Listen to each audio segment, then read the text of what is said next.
Welcome to the fifth week of Lent, if weeks even mean anything anymore. You know the three greatest words in the English language? Told you so.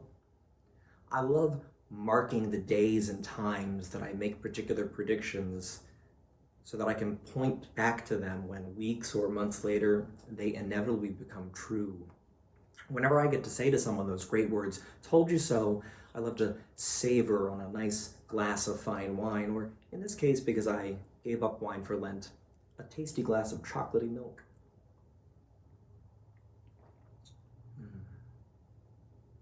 The readings throughout this week, I think, are important to focus on in Lent generally, but in this Lent specifically.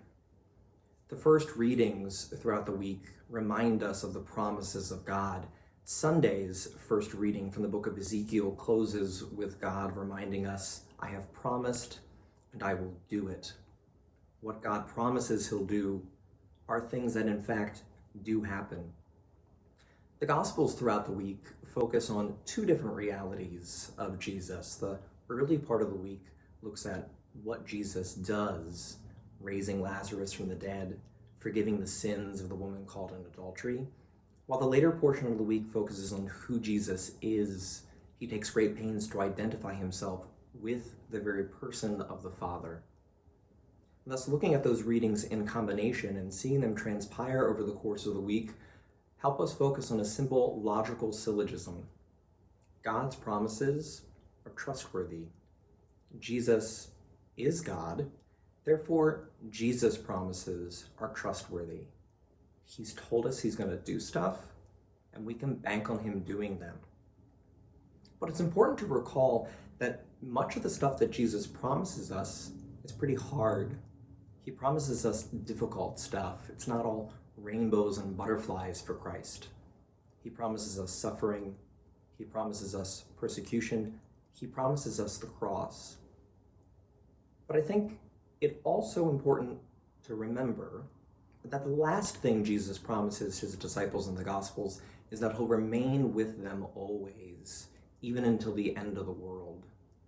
Jesus promises us that he's always going to be with us, and if he's promised it, he does it.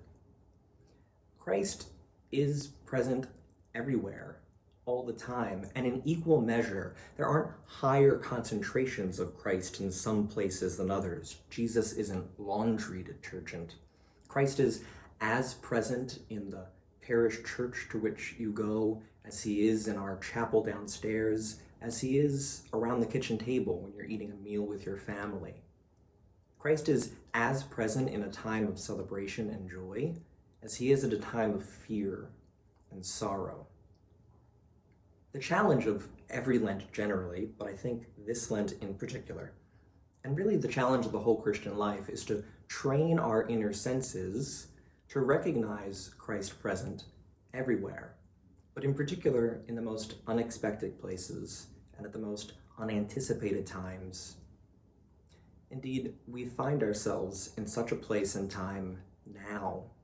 So let's use this as an opportunity to train that inner sense of where Christ is as we sit around that kitchen table eating a meal with our family, as we participate in a happy hour via Zoom, as we hang out with our friends on PS4. Let us train the inner senses of our hearts and our minds to see Christ present in those moments all the time. Because Christ is present in all of those moments, all of the time.